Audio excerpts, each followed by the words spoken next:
I was grading papers in my favorite corner cafe when I noticed a little girl desperately trying to get her mother's attention.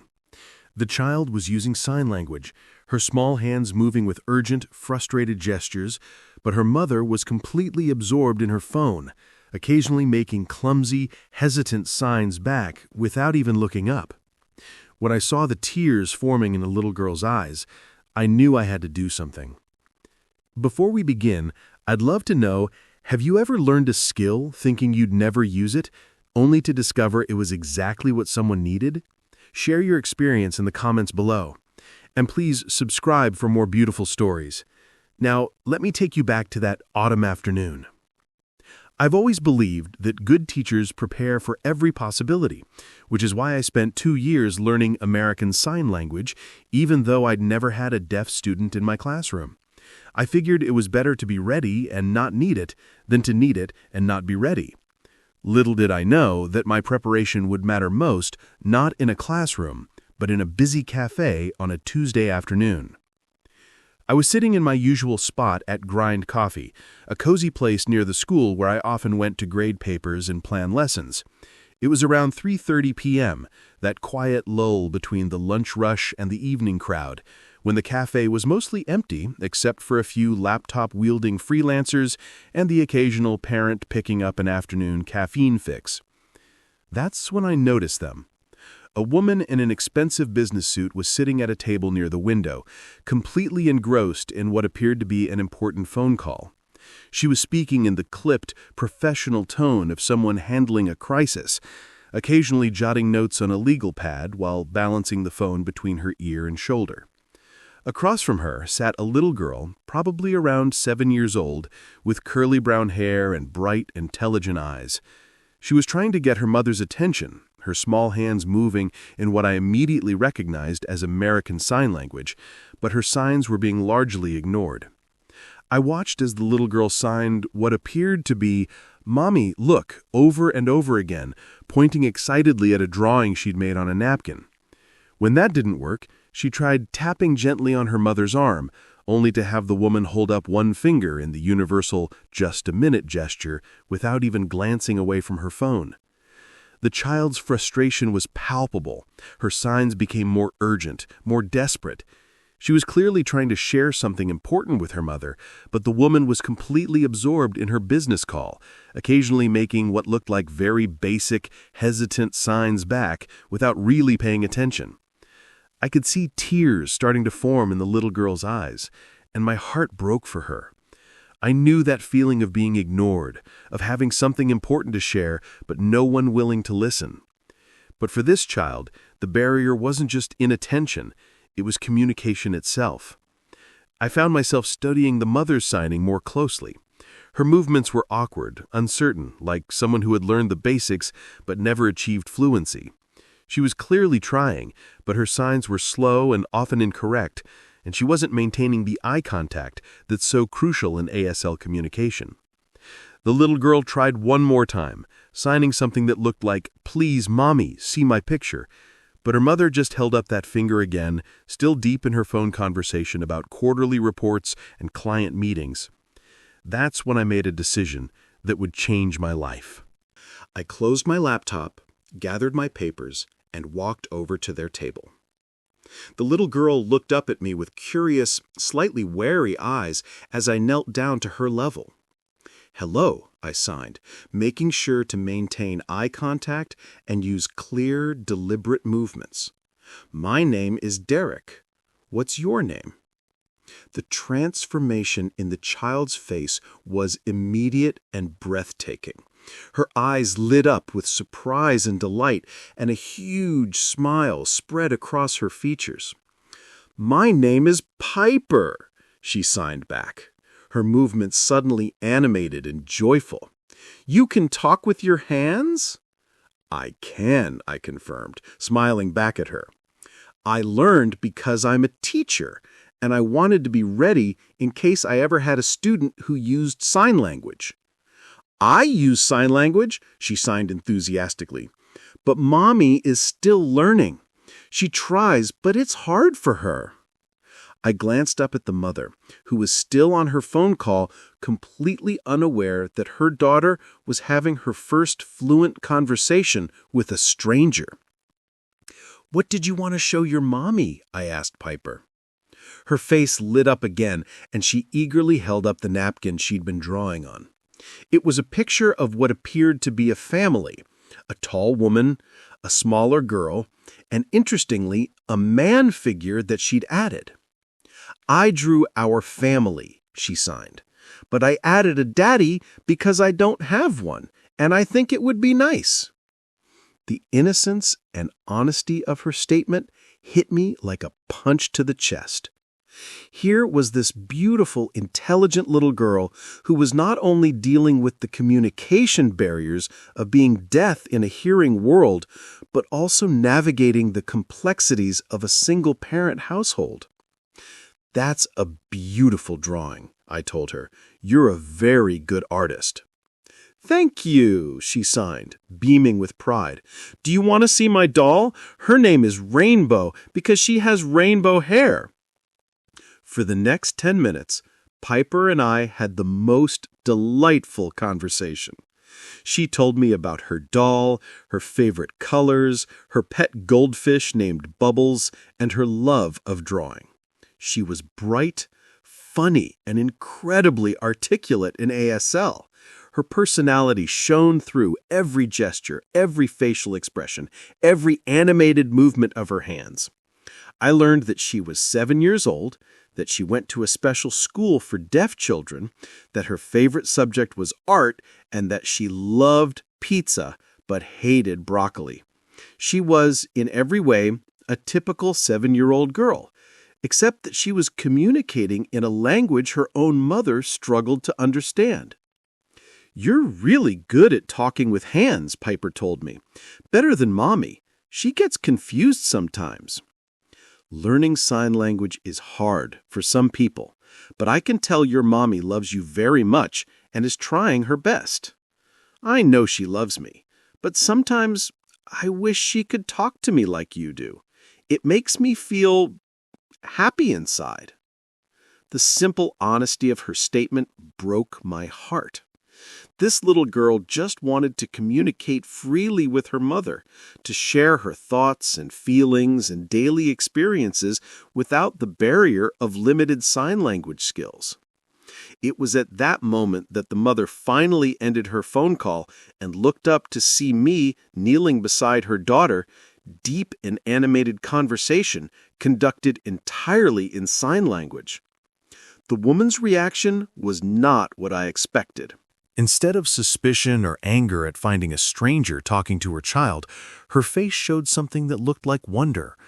She watched for a moment as Piper and I continued our conversation, her eyes taking in the fluid movements of our hands, the bright expression on her daughter's face, the easy back and forth of our communication. "Excuse me," she said, her voice soft and slightly uncertain. "I'm sorry, but are you talking to my daughter?" I stood up, suddenly aware that I might have overstepped some boundaries. "I'm sorry. I hope you don't mind. I noticed that she was trying to get your attention, and I know sign language, so I thought I'd say hello." The woman looked at her daughter, who was practically glowing with happiness, then back at me. "You know sign language?" "I do. I'm a high school teacher, and I learned it in case I ever had deaf students in my classes." "And do you have deaf students, I mean?" "Actually, no. I've never had the opportunity to use it in my classroom, but I'm glad I learned it." The woman was quiet for a moment, studying my face with an intensity that made me slightly uncomfortable. Then she said something that completely surprised me. "Could you teach me?" "I'm sorry?" "Could you teach me sign language?" she repeated, her voice carrying a note of desperation that I hadn't expected. "I've been trying to learn for years, ever since Piper was diagnosed with hearing loss when she was 2. I've taken classes, hired tutors, watched videos, but I can't seem to get it right." She gestured toward her daughter, who was practically glowing with happiness, then back at me. "I've never seen her light up the way she did when you started talking to her. She was laughing and animated and just herself. I realized I've never been able to give her that kind of conversation." The vulnerability in her voice was unmistakable. This was a successful woman. I could tell from her expensive suit, her confident phone manner, her general air of competence. But when it came to communicating with her own daughter, she felt like a failure. "I'm sure you're doing better than you think," I said gently. "Learning ASL as an adult is incredibly challenging." "No, you don't understand," she said, shaking her head. "I can barely manage basic signs. I can ask her if she's hungry or tired. I can tell her I love her, but I can't have real conversations with her. I can't ask her about her day at school, or her dreams, or her feelings. I can't tell her stories or share jokes or just talk." She looked at her daughter again, and I could see tears forming in her eyes. "She's 7 years old, and I feel like I barely know her because we can't really communicate. And watching you two just now, seeing how happy she was, how animated and free, it made me realize what I've been missing." I felt a deep sympathy for this woman. She was clearly a loving mother who was struggling with something that was completely outside her area of expertise. The frustration and guilt she was feeling were written all over her face. "What's your name?" I asked. "Sloan. Sloan Morrison. And this is Piper." "I'm Derek Matthews. And yes, I'd be happy to help you learn sign language." The relief that washed over Sloan's face was immediate and profound. "Really? You would do that?" "Of course. But can I ask you something first?" "Anything. What do you do for work? I noticed you seemed to be handling some kind of business crisis on that phone call." Sloan looked slightly embarrassed. "I run a marketing consulting firm. We're in the middle of a major campaign launch, and there was a problem with one of our clients. I know I shouldn't have taken the call while I was with Piper, but—" "But you're a single mom, trying to balance everything," I finished for her. "Exactly. And I'm not doing a very good job of it, apparently." I looked at Piper, who was now arranging her toys in a careful pattern on the table, completely absorbed in her play, but occasionally glancing up at us with curious eyes. "Can I tell you something?" I said to Sloan. "In the 10 minutes I spent talking with Piper, I learned that she's incredibly bright, funny, creative, and well-adjusted. She talks about you with obvious love and admiration. Whatever you're doing as a mother, you're doing a lot of things right." Sloan's eyes filled with tears again. "But the communication is something we can work on. It's never too late to learn, and it's never too late to build that connection with your daughter." "When could we start?" she asked eagerly. "How about this weekend? We could meet here or at a park, somewhere Piper would be comfortable. I could start with some basic conversational signs, and we could practice together." "That would be amazing," Sloan said. "But I should warn you, I am a terrible student. I've had 3 different tutors give up on me." "Maybe you just needed the right motivation," I said, glancing at Piper, "and the right teacher." That Saturday, I met Sloan and Piper at a small park near the café. I'd spent the week preparing a basic curriculum, focusing on conversational signs that would allow Sloan to connect with her daughter on a deeper level. What I discovered was that Sloan wasn't a terrible student at all. She was just an anxious one. Years of struggling with ASL had created a mental block that made her second-guess every movement, every gesture. She was so afraid of making mistakes that she couldn't relax enough to let the language flow naturally. "The key to sign language," I explained as we sat on a park bench while Piper played on the swings, "is not perfection. It's communication. Piper doesn't need you to sign perfectly. She needs you to sign with confidence." "But what if I say the wrong thing? What if I accidentally sign something offensive or confusing?" "Then you'll laugh about it together and try again. Piper is 7 years old. She's not going to judge you for making mistakes. She's just going to be thrilled that you're trying to talk to her." We started with simple conversational phrases like, "How was your day? What did you learn at school? Tell me about your drawing." I showed Sloan how to use facial expressions and body language to convey emotion, how to maintain eye contact, how to create the visual connection that's so crucial in ASL. But the real breakthrough came when I suggested that Sloan stop thinking of sign language as a foreign language she was trying to learn and start thinking of it as her daughter's native language that she was trying to join. Piper isn't deaf. She's deaf with a capital D. It's not a disability, it's a culture, a community, a way of experiencing the world. When you learn ASL, you're not just learning to communicate with your daughter, you're learning to enter her world. That shift in perspective changed everything for Sloan. Instead of approaching sign language as a challenge to overcome, she began approaching it as a bridge to build. Over the next few weeks, we met regularly, sometimes at the park, sometimes at the café, sometimes at Sloan's house. I watched as mother and daughter began to connect in ways they never had before. Sloan's signing improved dramatically, but more importantly, her confidence grew. The first time I saw Sloan and Piper have a real conversation about Piper's day at school, complete with jokes and laughter and animated storytelling, I felt a sense of accomplishment that surpassed anything I had ever experienced in my teaching career. Look at them, I thought to myself as I watched from across Sloan's living room. Look at what's possible when people can really communicate.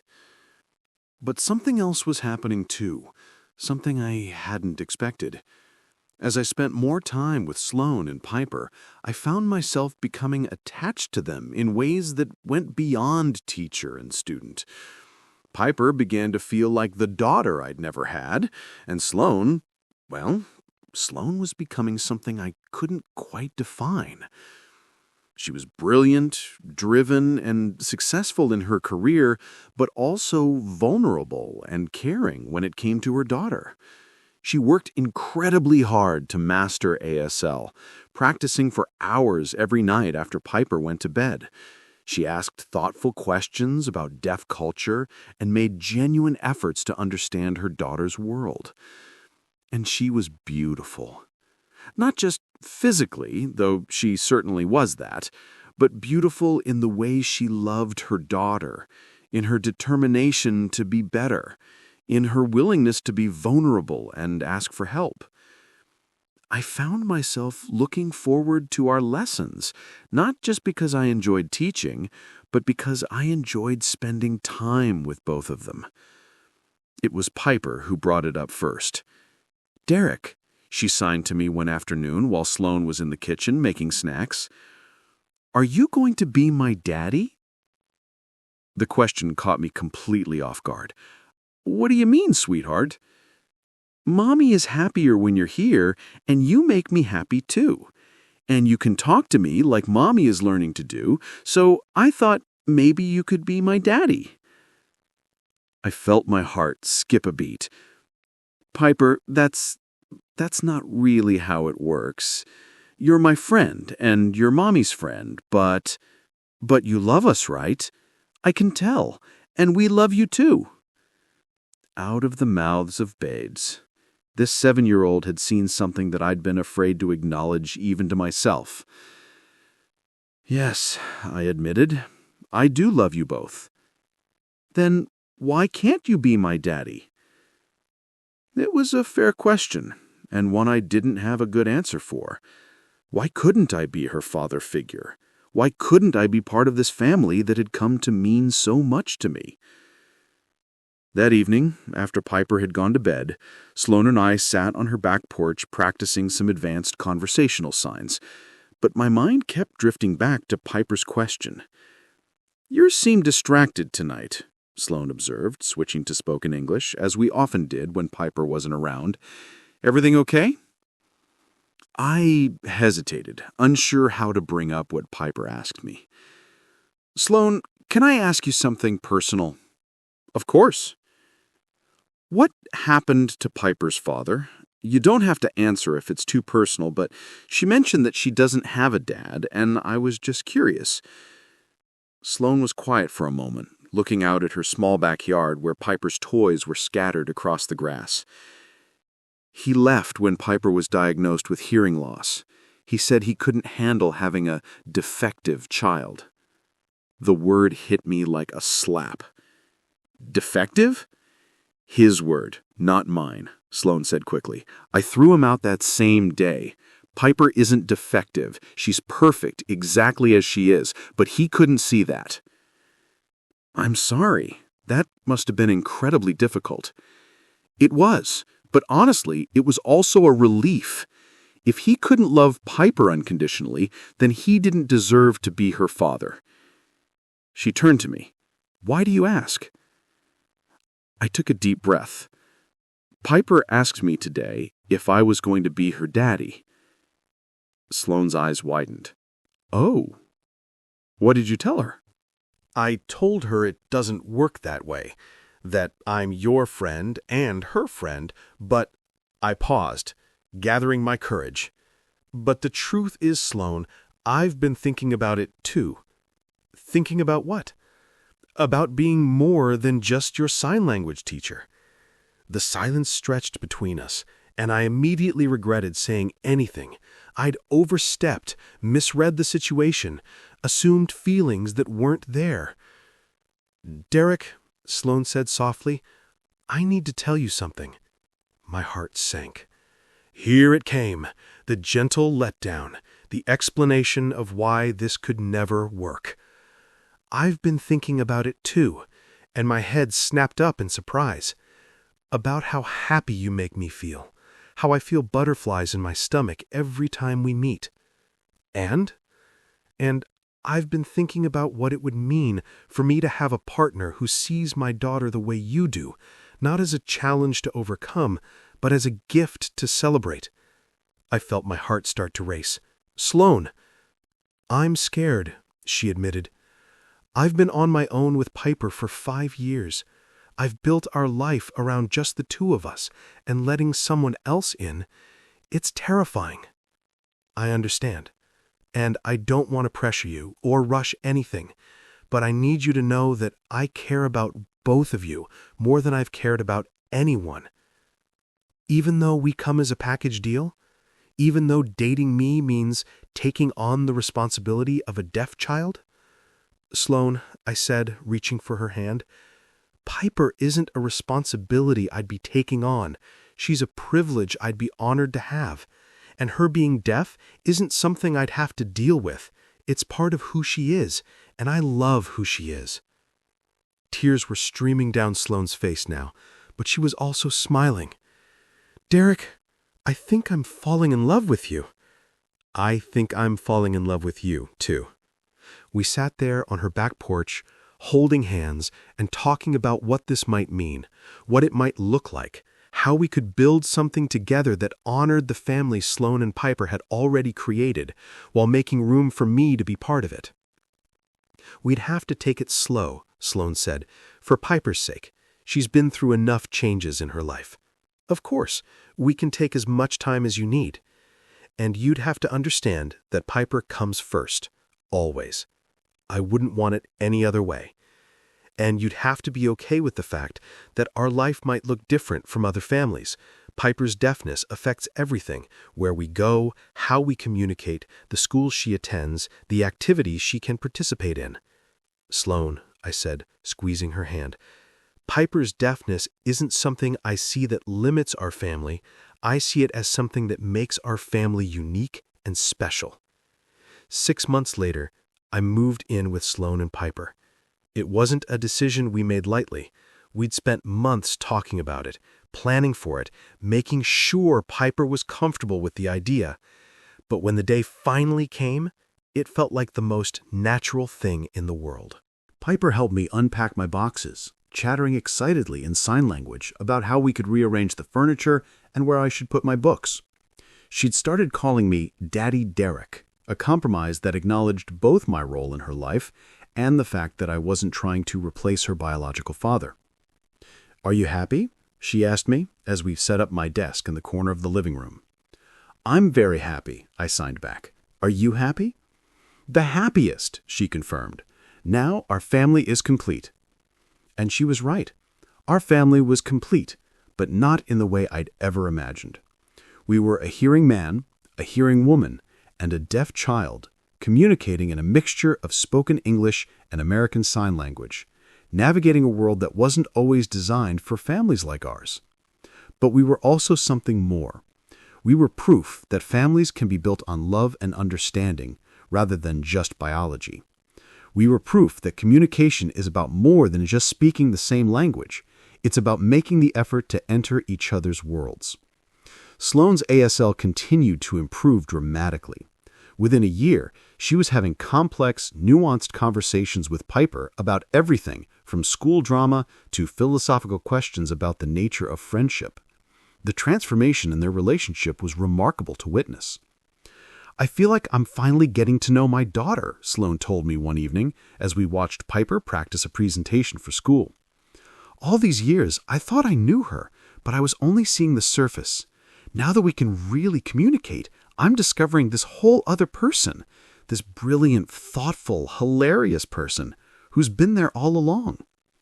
I started volunteering at Piper School, helping with their drama program and teaching some of the hearing staff basic ASL. It was incredibly fulfilling to use my skills in a way that made a real difference in children's lives. But the most meaningful moment came a year and a half after that first day in the café when Piper came home from school with an assignment to write about her family. "I need help," she signed to us that evening. "I have to write about my family, but I don't know how to explain us." "What do you mean?" Sloan asked. "Well, most kids have a mommy and daddy who are married and have been together since before they were born. But we're different. Daddy Derek isn't my real daddy, but he's more real than my birth daddy ever was. And Mommy, you learned sign language for me, which most hearing mommies don't do. And we all talk with our hands, which most families don't do." Sloan and I exchanged a look. We'd always been honest with Piper about our family structure, but we'd never really talked about how it might feel different from other families. "Do you feel bad about being different?" I asked her. Piper considered this seriously. "No," she said finally. "I feel special. Most kids only have one language in their family, but we have two. Most kids have parents who were together before they were born, but I got to help choose my daddy." She paused, then continued. "I think I'll write about how families don't have to look the same to be real. I'll write about how love is what makes a family, not just being born into one." As I watched this 8-year-old articulate something so profound about the nature of family and love, I felt overwhelmed with gratitude for the journey that had brought us together. It had started with a simple observation in a café, a moment when I saw a child who needed someone to understand her, but it had become so much more than that. It had become a lesson in the power of communication, the importance of entering each other's worlds, and the beautiful ways that families can be built on choice and love rather than just circumstance.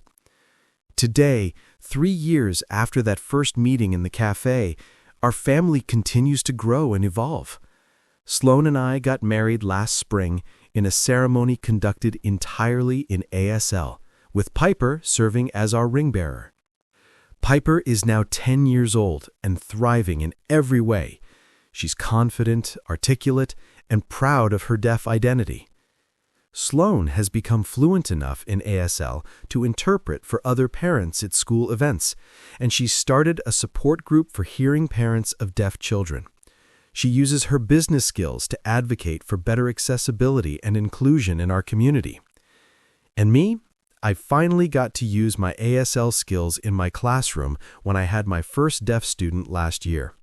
But more importantly, I learned that sometimes the most important lessons we teach and learn happen outside the classroom, in the quiet moments when we choose to see each other, really see each other, and make the effort to connect across whatever barriers might exist.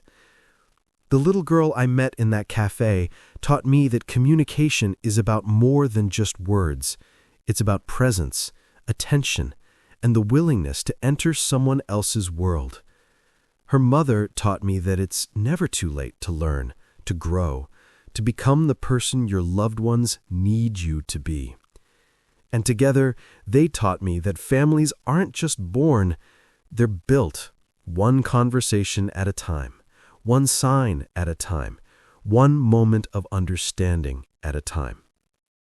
An absolutely beautiful story about the power of communication, the importance of inclusion, and how families can be built on love and understanding. What do you think of Derek's decision to step in and help when he saw Piper struggling to communicate with her mother? Let us know your thoughts in the comments below. If you were touched by this heartwarming story about breaking down communication barriers and building unexpected families, please show your support by hitting that like button, and be sure to subscribe for more inspiring stories that celebrate human connection. Don't forget to click the notification bell so you never miss an upload. Thanks for watching, and we'll see you in the next one.